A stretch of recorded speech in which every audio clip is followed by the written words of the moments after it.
throwaway account because this is going to be a long one, and I need to get this off my chest before I lose my mind completely. I never thought I'd be writing about my family on Reddit, but after 28 years of carrying this weight around, I'm finally ready to tell someone the truth about what growing up in my house was really like. Most people assume that childhood trauma has to involve dramatic abuse or neglect, but sometimes the most damaging wounds are the ones that nobody else can see, the ones that slowly eat away at your sense of worth until you're not even sure you deserve to take up space in the world. My story begins in 1995, in the kind of cookie-cutter suburban neighborhood in Michigan where every house looked exactly the same and every family was supposed to be living the American dream. I was 10 years old, bookish and awkward with thick glasses and a mouth full of braces, while my little sister Julia was 4 years old and already the kind of child who could light up a room just by walking into it. Where I was quiet and introspective, spending most of my time with my nose buried in whatever book I could get my hands on,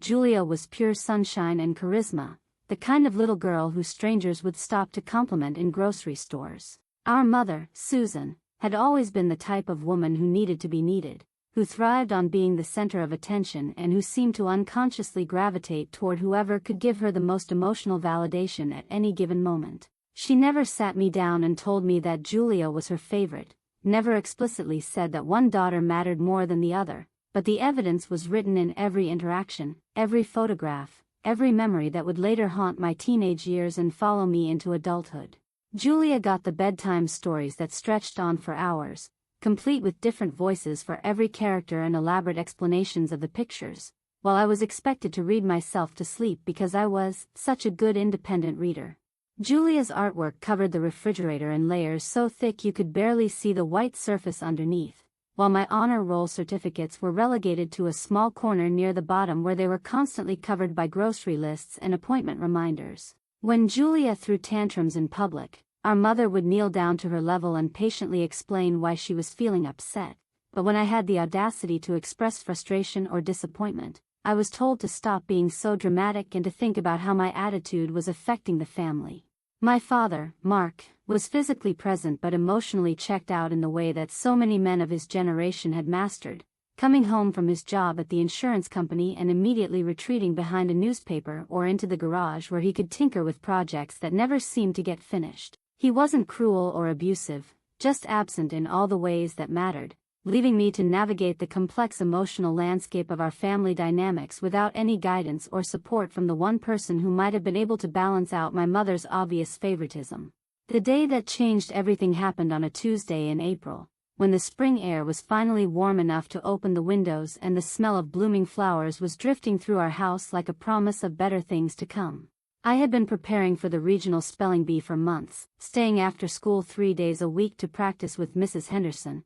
my 5th grade teacher who had seen something in me that I wasn't even sure existed and had encouraged me to push myself further than I ever thought possible. The night before the competition, I had practiced until my voice was hoarse, running through every possible word combination while my mother helped Julia with a puzzle in the living room, their laughter echoing through the house like a soundtrack to my isolation. The morning of the spelling bee, I woke up with butterflies in my stomach and a sense of anticipation that I had never experienced before, the kind of nervous energy that comes from knowing you're about to do something that could change how people see you forever. I had laid out my best dress the night before, a navy blue jumper with white trim that made me feel sophisticated and grown up, and I spent extra time brushing my hair until it shone in the morning light streaming through my bedroom window. When I came downstairs for breakfast, my mother was rushing around the kitchen trying to get Julia ready for preschool, barely glancing up when I announced that today was the day I had been talking about for weeks. "That's nice, honey," she said in the distracted tone that had become her default response to most things I said,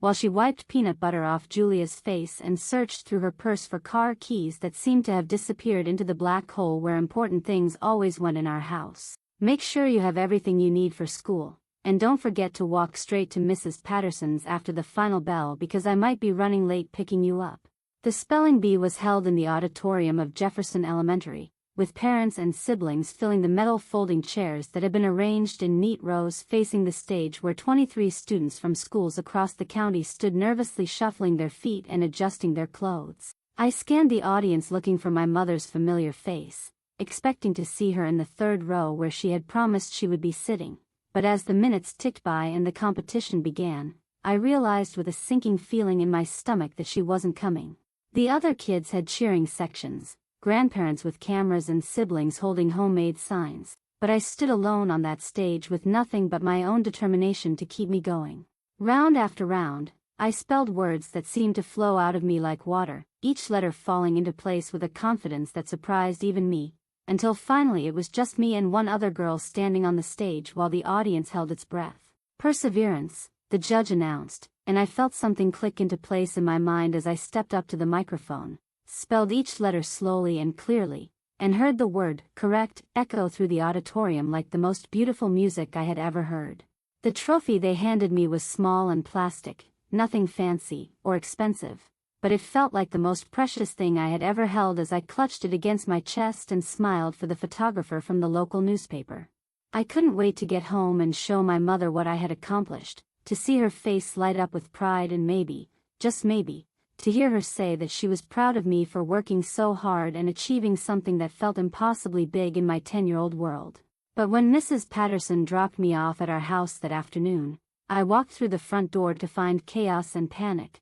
with my mother pacing frantically in the living room while she spoke in urgent, clipped tones to someone on the telephone. Julia was sitting on the couch with her left arm in a makeshift sling, tears streaming down her face as she whimpered about how much everything hurt, and I realized in that moment that my moment of triumph was going to be completely overshadowed by my sister's accident. "Claire, thank God you're home," my mother said, barely glancing at the trophy in my hands before launching into a detailed explanation of how Julia had fallen off the monkey bars at preschool and how they had spent the entire afternoon in the emergency room getting x-rays and talking to doctors about whether surgery would be necessary. "I completely forgot about your spelling thing today, honey, I'm so sorry, but as you can see we had a real emergency on our hands and I hope you understand that sometimes these things just happen." Standing there in our living room, still wearing my best dress and holding my first-place trophy, I felt something fundamental shift inside me as I watched my mother fuss over Julia's broken arm and listened to her talk about my spelling thing like it was some trivial hobby rather than the most important thing that had ever happened to me.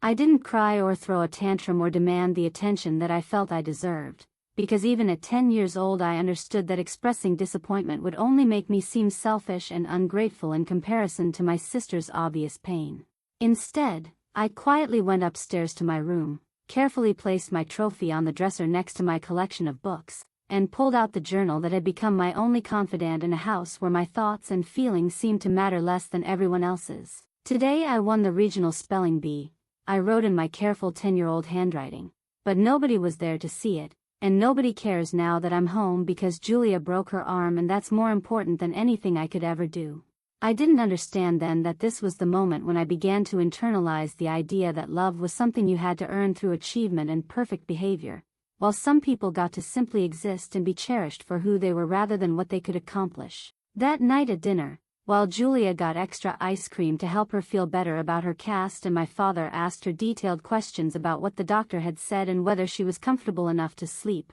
my trophy sat forgotten on the kitchen counter next to a stack of unopened mail. When I finally worked up the courage to mention that I had won first place and that my picture might be in the newspaper, my mother smiled distractedly and said, "That's wonderful, sweetheart, I'm sure you did your best," before turning back to Julia and asking if she needed help cutting her chicken into smaller pieces. Looking back now, I can see that this was the beginning of a pattern that would define the next decade of my life, where my accomplishments were met with polite indifference while Julia's every sneeze was treated like a medical emergency worthy of dropping everything and mobilizing the entire family. I started to withdraw into myself, spending more and more time in my room with my books and my journal, trying to understand why I felt so invisible in my own house and why nothing I did seemed to matter as much as simply being Julia. The seeds of resentment that were planted that day would grow slowly over the years, taking root in the quiet corners of my heart where I stored all the moments when I felt overlooked and undervalued,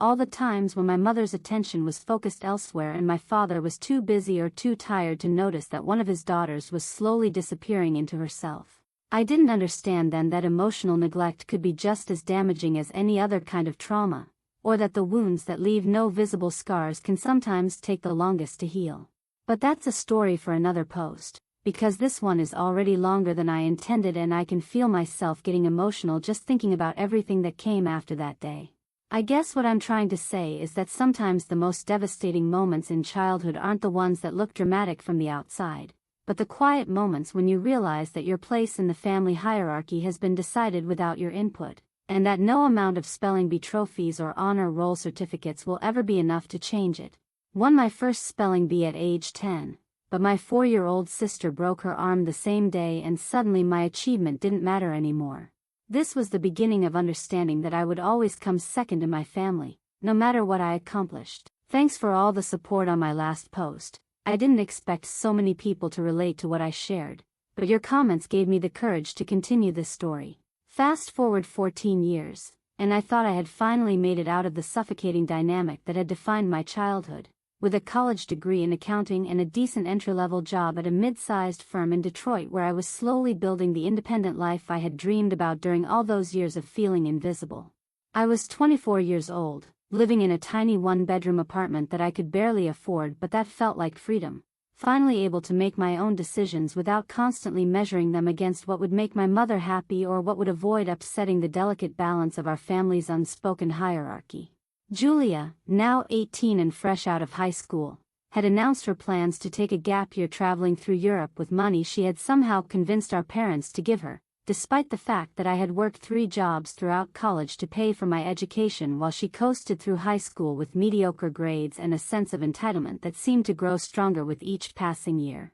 While I had been struggling to pay off student loans and build a professional wardrobe on a budget that barely covered rent and groceries, Julia was posting Instagram stories from cafes in Paris and art museums in Florence, living the kind of carefree adventure that I had never even dared to dream about because I had been too busy being responsible and practical and all the other things that good daughters were supposed to be. The phone call came on a Tuesday morning in October, when the autumn leaves were just beginning to change colors and I was finally starting to feel like maybe I could build a life that belonged entirely to me, without the weight of family expectations and the constant need to prove that I was worthy of love and attention. My mother's voice was shaking when she told me that my father had suffered a stroke during the night, that she had found him collapsed in the bathroom at 6 in the morning and that the paramedics were saying it was serious enough that he might not be able to work again for months, maybe longer. "I need you to come home, Claire," she said in the same tone she had used when I was 10 years old and she needed me to watch Julia while she ran errands.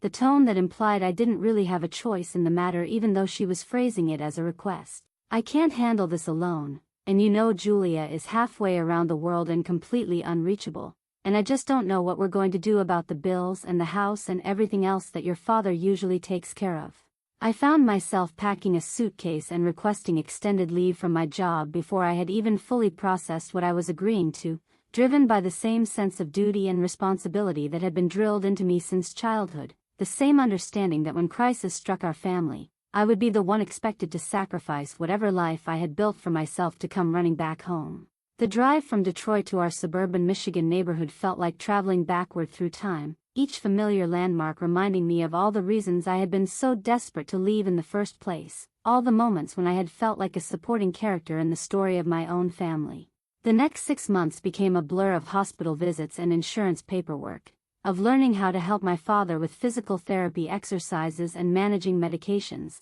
of trying to balance my responsibilities at home with the demands of my job which I was now doing remotely on a schedule that never seemed to allow for enough sleep or proper meals. My mother, who had never worked outside the home and had no experience dealing with medical bureaucracy or financial planning, seemed to crumble under the pressure of everything that needed to be done, leaving me to figure out how to navigate disability benefits and mortgage payments and grocery shopping for a household that suddenly felt impossibly complicated. Meanwhile, Julia's social media presence continued to document her European adventure with the kind of carefree enthusiasm that made my jaw clench every time I accidentally saw one of her posts. Pictures of herself laughing with new friends in Amsterdam or posing in front of famous landmarks in Prague while I spent my evenings reviewing insurance claims and calculating how long our savings would last if my father couldn't return to work. When I tried to call her to explain what was happening at home, her phone went straight to voicemail, and her responses to my increasingly desperate text messages were brief and dismissive,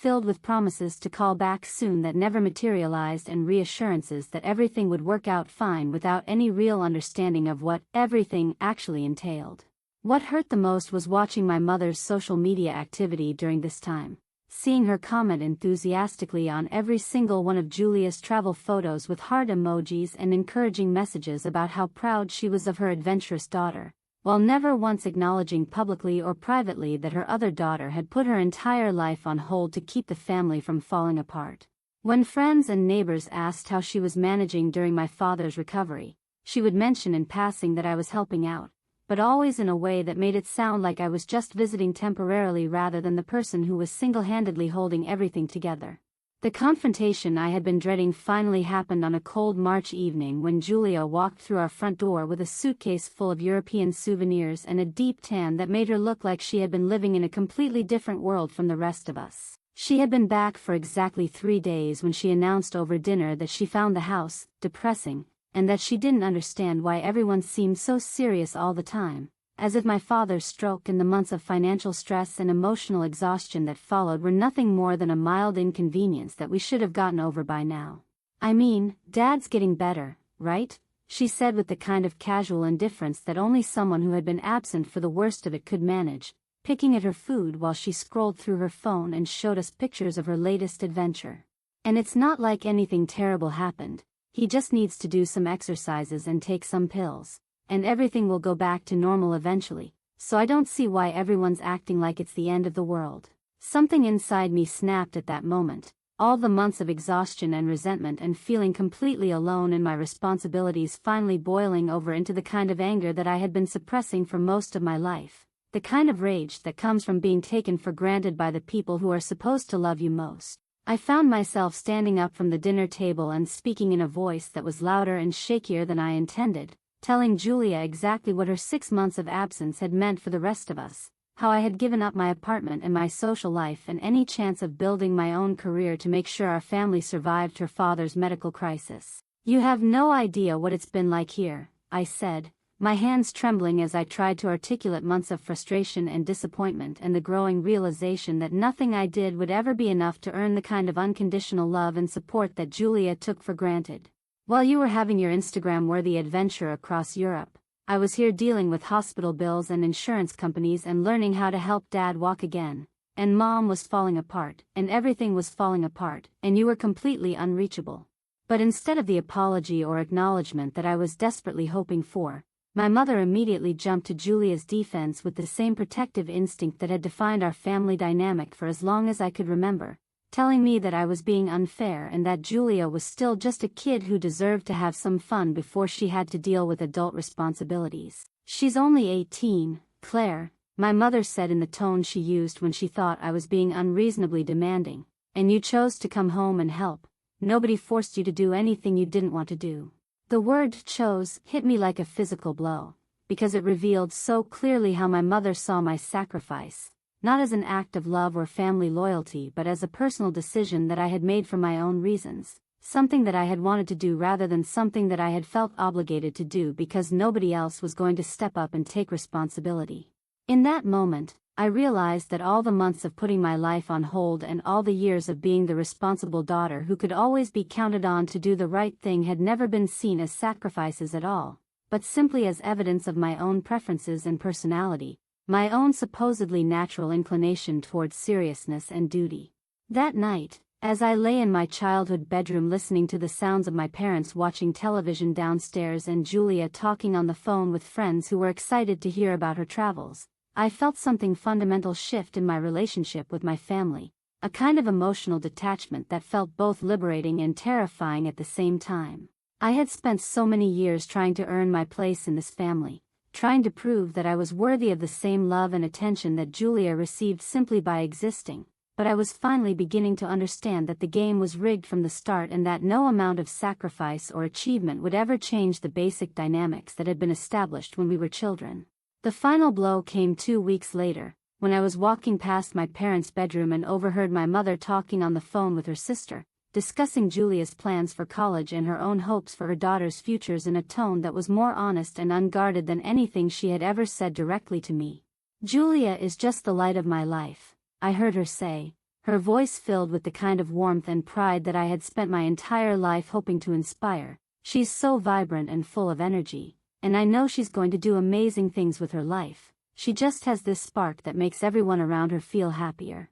Then, after a pause that felt like it lasted forever, she continued in a tone that was more resigned than affectionate. "Claire's just always been so serious, you know? Even when she was little she was always worrying about something or trying to fix problems that weren't hers to fix, and I suppose that's why she's so good at handling all this stuff with Mark's health. But sometimes I wish she would just relax and enjoy life a little more instead of always acting like everything is her responsibility." Standing in the hallway outside my parents' bedroom, listening to my mother reduce my entire personality to a series of character flaws disguised as backhanded compliments, I felt something die inside me that I knew would never come back to life, the last remnant of hope that maybe someday I would be seen and valued for who I actually was rather than simply appreciated for what I could do for everyone else. The daughter who had won spelling bees and graduated with honors and put her life on hold to keep her family together was nothing more than a convenient solution to problems that nobody else wanted to deal with,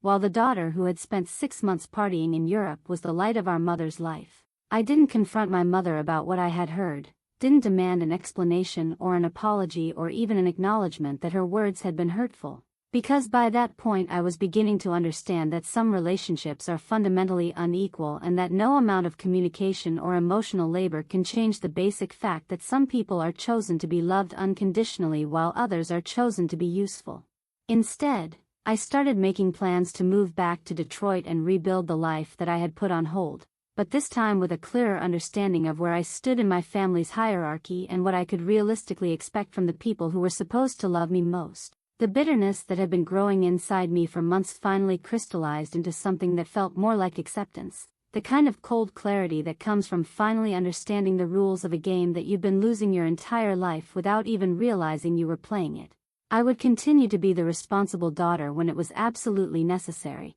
would show up for major crises and family obligations because that was who I had always been, but I would never again make the mistake of thinking that my sacrifices were seen as anything more than the natural order of things. I wasn't sure if I was going to post this part because it's the hardest one to write, but I need to finish this story for my own sanity, and maybe someone else needs to hear it too. By the time I turned 33, I had managed to build what most people would consider a successful life in Portland, Oregon, far enough from my childhood home that I could pretend sometimes that the painful dynamics of my family existed in a different universe entirely, one that couldn't reach across 2,000 miles to remind me of all the ways I had never quite measured up to the daughter my mother actually wanted. I had married David, a software engineer who was kind and steady and who genuinely seemed to enjoy my company, something that still felt revolutionary after spending so many years believing that love was something you had to earn through perfect behavior and endless sacrifice. We had deliberately chosen not to have children,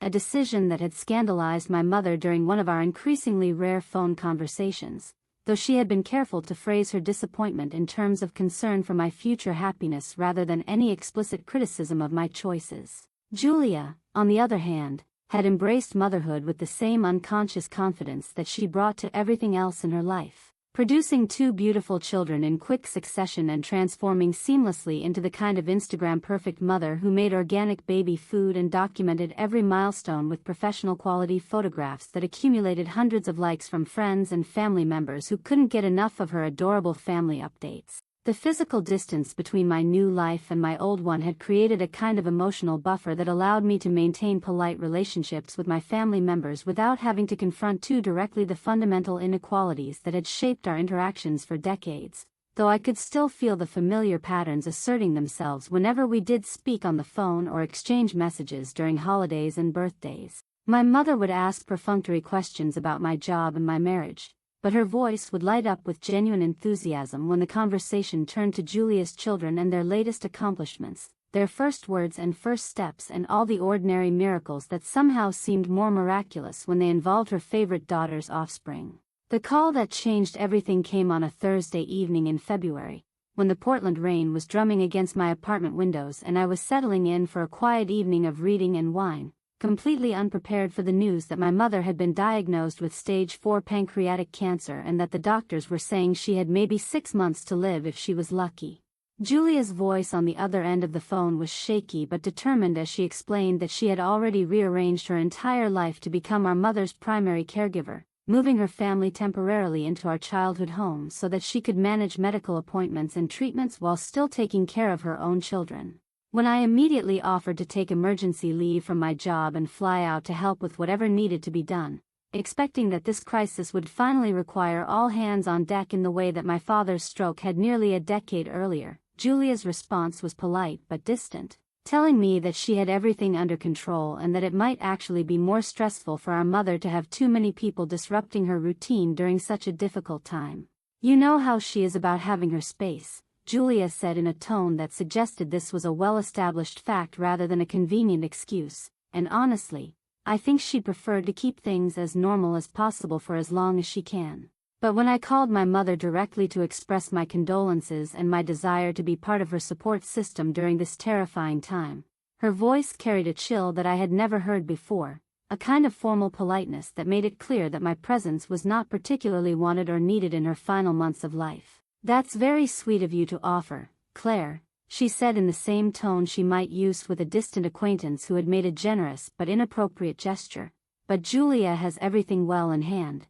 and I really don't think it's necessary for you to disrupt your life when there's nothing you can do here that isn't already being taken care of." The months that followed were a masterclass in exclusion disguised as consideration, with Julia sending regular updates about our mother's condition to a family group text that technically included me but somehow always felt like I was eavesdropping on conversations that were really meant for other people. Messages filled with medical details and logistical updates that made it clear that important decisions were being made and important moments were being shared without any expectation that I would be involved. When I tried to contribute to these conversations by asking questions or offering suggestions, my messages were either ignored entirely or acknowledged with brief, polite responses that effectively shut down any further discussion. I sent care packages filled with our mother's favorite teas and comfort foods, along with photo albums I had carefully assembled from old family pictures and heartfelt cards expressing my love and my desire to be present for her in whatever way she would allow. But these gestures disappeared into a void of silence that left me wondering whether they had even been received or acknowledged. The most painful attempt at connection was a long, carefully crafted email I sent to my mother directly, sharing memories of our relationship that I hoped might remind her of times when we had been close, expressing my regret for any ways I might have disappointed her over the years, and telling her how much I loved her and how desperately I wanted to make peace before it was too late. The email was never answered, not even with a brief acknowledgement that it had been received. And after 2 weeks of checking my inbox obsessively and jumping every time my phone rang, I finally accepted that this was yet another gesture that had been deemed unworthy of response. Another indication that my role in this family crisis was to stay quietly on the sidelines while the real family members handled the important business of saying goodbye. The phone call that I had been both hoping for and dreading finally came on a Tuesday night in August, when the summer heat in Portland was finally beginning to give way to the first hints of autumn and I was trying to focus on a work project that seemed impossibly trivial in the context of everything that was happening in my family. My mother's voice was weaker than I had ever heard it, thin and fragile in a way that made it clear that she was using what little energy she had left to make this one final attempt at communication with her estranged daughter. "I hope you're doing okay out there," she said after we had exchanged the kind of stilted pleasantries that had become the norm for our conversations, her words carrying a weight that suggested she knew this might be the last time we spoke but was unable or unwilling to acknowledge that fact directly. "I know this has been hard on everyone, and I just wanted you to know that I think about you sometimes and I hope you're happy with the life you've built for yourself." I found myself gripping the phone so tightly that my knuckles turned white as I searched desperately for the right words to bridge the chasm that had opened between us, trying to find a way to tell her that I loved her and forgave her and wanted nothing more than to hold her hand while she faced the most frightening experience of her life. But every attempt at expressing these feelings seemed to get stuck in my throat before they could make their way into the world. "I love you, Mom," I finally managed to whisper, my voice breaking with the weight of everything I couldn't say. "And I'm so sorry for whatever I did that made you feel like you couldn't let me be there for you during this." There was a long pause on the other end of the line, filled with the kind of silence that speaks louder than any words could, before my mother responded in the same carefully neutral tone she had used throughout our conversation. "You didn't do anything wrong, Claire. You just became someone I don't really know anymore, and I suppose that's what happens when people live such different lives." The call ended with promises to talk again soon that we both knew were lies, and I hung up the phone with tears streaming down my face and the terrible certainty that I had just heard my mother's voice for the last time. 3 weeks later, I learned about my mother's death through a Facebook post from a cousin I hadn't spoken to in years, a carefully worded announcement about her peaceful passing surrounded by loved ones that made it clear that the news was being shared publicly because not everyone in the family had been informed privately. I called Julia immediately, my heart racing with grief and shock and a desperate need to connect with the only other person in the world who could understand what this loss meant,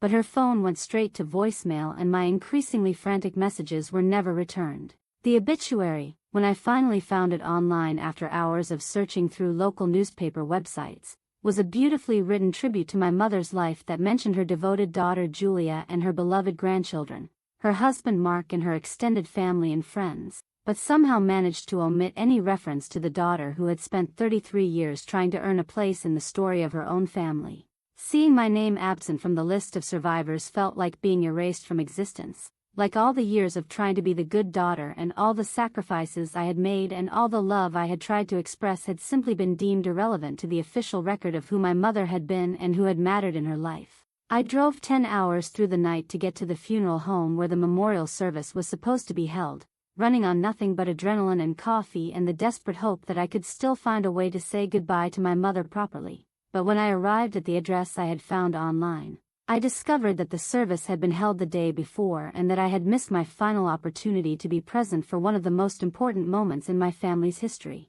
Standing in the empty parking lot outside the funeral home, still wearing the black dress I had chosen for my mother's memorial service, I felt the full weight of my exclusion settle over me like a physical force, the final confirmation that I had never really belonged in this family and that my absence from their most sacred rituals was not an oversight but a deliberate choice. Julia's text message, when it finally came 2 days later, was brief and matter-of-fact in a way that made it clear she saw nothing unusual or cruel about the way events had unfolded, just a practical explanation for why certain decisions had been made without any acknowledgement that those decisions might have been hurtful or wrong. "It didn't feel right to invite someone who wasn't really part of Mom's life anymore," she wrote, as if the distance between us had been entirely my choice and as if my years of reaching out and being rebuffed had never happened at all. In the weeks and months that followed, I found myself spiraling between rage and guilt, anger at my family for pushing me out and then blaming me for my absence,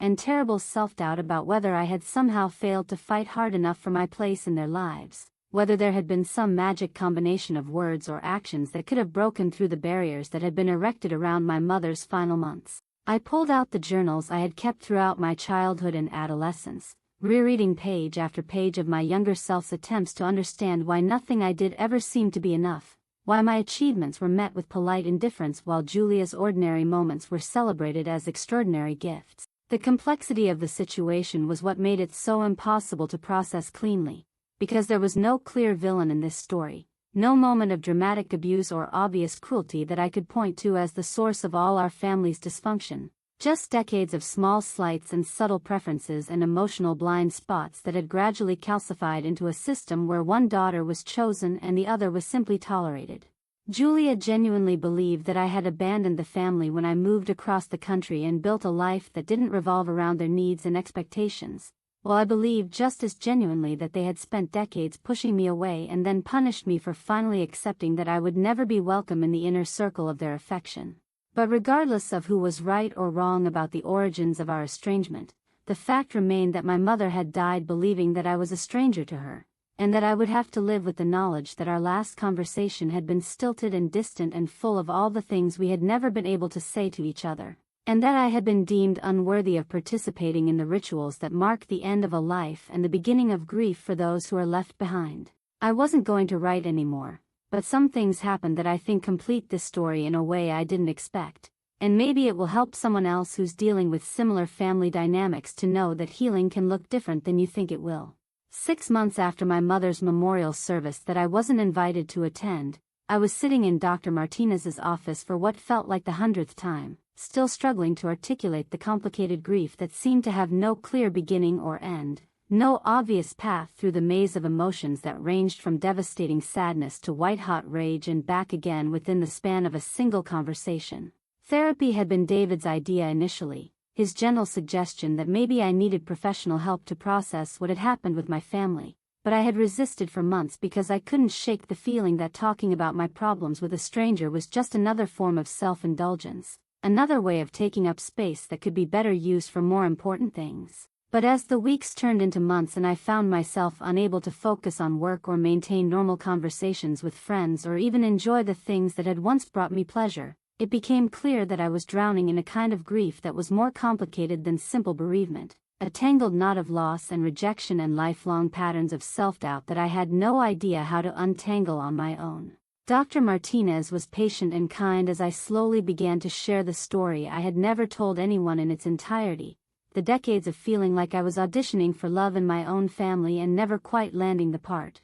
The gradual realization that I had built my entire identity around the belief that I was fundamentally unlovable and that any affection I received was conditional on my ability to be useful and undemanding. "It sounds like you've spent your whole life trying to earn something that should have been freely given," she said during one of our sessions, her words hitting me with the force of recognition even though the concept seemed almost too simple to contain the complexity of everything I had experienced. "And when children don't receive unconditional love, they often conclude that there's something wrong with them rather than something wrong with the situation, because it's safer for a child to believe they can fix themselves than to accept that their caregivers are fallible." The breakthrough that I hadn't expected came not through therapy but through a chance encounter with Mrs. Lynn, my elderly neighbor from childhood who had lived next door to our family for over 30 years and who had watched Julia and me grow up from her kitchen window while she tended to her elaborate garden that was the envy of the entire neighborhood. I ran into her at a coffee shop in downtown Portland when she was visiting her own daughter,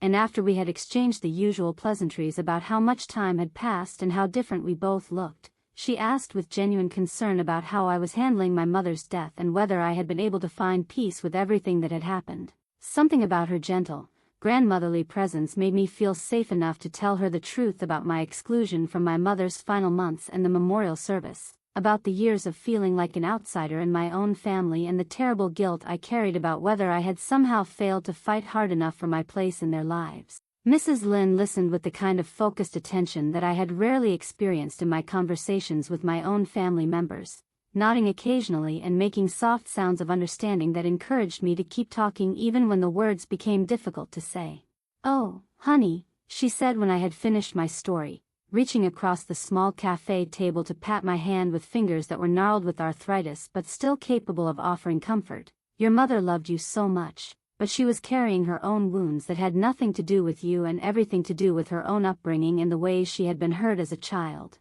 She went on to explain that my mother had often confided in her over the years about her struggles with parenting, particularly her complicated feelings about me and the ways I reminded her of her own mother, a cold and perfectionist woman who had never shown Susan the kind of warmth and acceptance that she craved. "She was proud of you, Claire, prouder than you could ever imagine, but she was also terrified of you because you were so much like her mother in your intelligence and your drive and your ability to see through people's excuses," Mrs. Lynn continued, her voice gentle but matter-of-fact in the way that elderly people can be when they're sharing hard truths that younger people aren't ready to hear. "And I think she knew that you could see her flaws and her favoritism toward Julia, and that made her feel ashamed and defensive, so she pushed you away rather than having to confront her own failures as a mother." The revelation was both devastating and liberating, because it explained so much about the dynamics that had shaped my childhood while also making it clear that my mother's treatment of me had been about her own unresolved trauma rather than any inherent flaw in my character or worth as a person.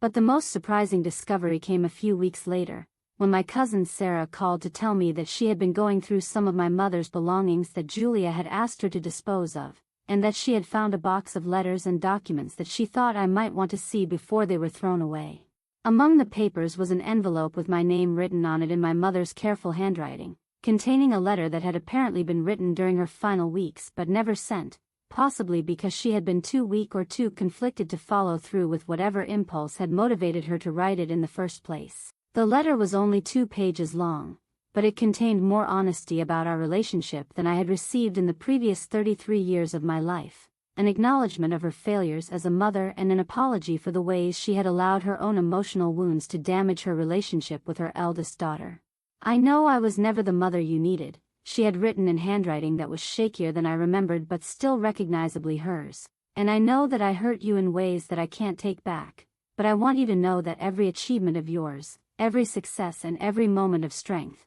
filled me with a pride that I was too frightened and too damaged to express properly." The letter went on to explain that she had always seen herself in me in ways that made her uncomfortable, that my independence and intelligence reminded her too much of her own mother's critical nature, and that she had unconsciously tried to soften me by withholding the approval that might have made me even more like the woman who had made her own childhood so difficult. "I loved Julia differently than I loved you," the letter continued, "not more, but differently, because she was easy to love in the way that puppies and sunshine are easy to love, while you were complicated and challenging and reminded me of all the ways I had failed to become the person I thought I should be." She had ended the letter with an acknowledgement that she didn't know how to love both of her daughters equally without feeling like she was failing one or both of them, and with an expression of regret that she had never found a way to tell me directly how much I meant to her and how sorry she was for all the ways she had let me down. Reading my mother's final words to me while sitting alone in my Portland apartment,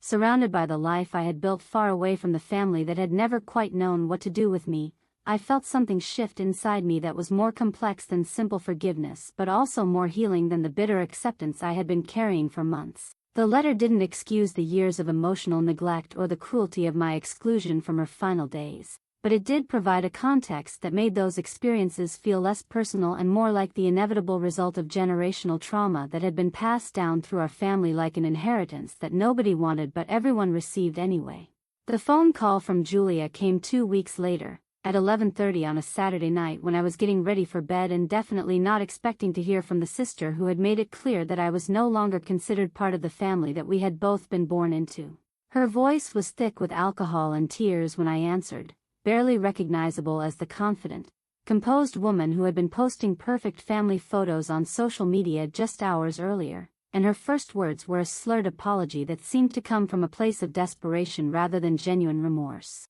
"I'm so sorry, Claire, I'm so fucking sorry for everything," she sobbed into the phone, her careful composure completely dissolved in whatever combination of wine and grief had prompted her to call me after months of silence. "I know you think I was Mom's favorite, and maybe I was, but do you know what it's like to be someone's favorite when you know you don't deserve it? When you know that your sister is smarter and more accomplished and more everything than you are but you're the one who gets all the love anyway?" What followed was the most honest conversation Julia and I had ever had, a raw and painful excavation of all the resentments and misunderstandings that had been building between us for decades, facilitated by her intoxication and my own exhaustion with carrying secrets and grudges that were slowly poisoning whatever chance we might have had at a real relationship. She confessed that she had always felt inadequate compared to me, that our mother's constant praise and attention had felt like a burden rather than a gift because she knew it wasn't based on anything she had actually earned, and that she had spent years secretly wishing she could be more like me while simultaneously resenting the fact that being more like me would mean losing the easy love that had been her birthright. "She always wanted me to be like you," Julia said through her tears, her words coming out in rushed, desperate bursts as if she was afraid she would lose her nerve if she didn't say everything at once. "She would talk about your achievements and your independence and your ability to handle everything on your own, and I could hear in her voice that she wished I had those qualities too, but I never knew how to develop them because I had never had to, because everything had always been given to me without me having to work for it." For my part, I found myself admitting things that I had barely acknowledged to myself, let alone spoken aloud to another person, including the deep resentment I had carried toward Julia for her effortless ability to command our mother's attention and affection, and the bitter envy I had felt watching her navigate life without ever having to question whether she was worthy of love or support or basic human consideration. "I spent my whole childhood trying to figure out what I was doing wrong," I told her, my own voice shaking with the weight of emotions I had been suppressing for decades, "and I hated you sometimes because you never had to try at all. Because you just existed and that was enough for everyone to love you unconditionally." The conversation lasted for over 2 hours, covering territory that we had never dared to explore when we were sober and polite and careful not to disturb the fragile peace that had allowed our family to function at a surface level while deeper wounds festered beneath the carefully maintained facade. We talked about the ways our mother's favoritism had damaged both of us, how it had made me feel worthless and Julia feel like a fraud, how it had set us up to compete with each other rather than support each other through the inevitable challenges of growing up in a family that was struggling with its own unresolved trauma. By the end of the call, we hadn't forgiven each other for the years of hurt and misunderstanding, and we certainly hadn't solved the fundamental problems that had driven us apart, but we had reached something that felt more valuable than forgiveness, a mutual recognition that we had both been children trying to survive in a family system that hadn't known how to love us properly, and that our different coping strategies had made us into very different kinds of wounded adults who had been carrying very different kinds of pain. We were both hurting in different ways. I whispered into the phone as Julia's sobs began to quiet, and no one ever showed us how to stop. The insight that emerged from that late-night conversation wasn't the dramatic reconciliation that I might have hoped for in my more optimistic moments, but it was something more realistic and ultimately more healing, an understanding that family dysfunction rarely has clear villains or obvious solutions, and that sometimes the best you can do is acknowledge the ways you've all been damaged and try to move forward with compassion for everyone involved, including yourself. Julia and I don't talk regularly now, and we may never be close in the way that sisters are supposed to be, but we no longer carry the toxic resentment that had been poisoning both of our lives for so long. I'm still in therapy, still working through the layers of trauma and self-doubt that accumulated over decades of feeling like I had to earn my place in the world, but I'm also beginning to understand that my mother's inability to love me the way I needed to be loved was never really about me at all,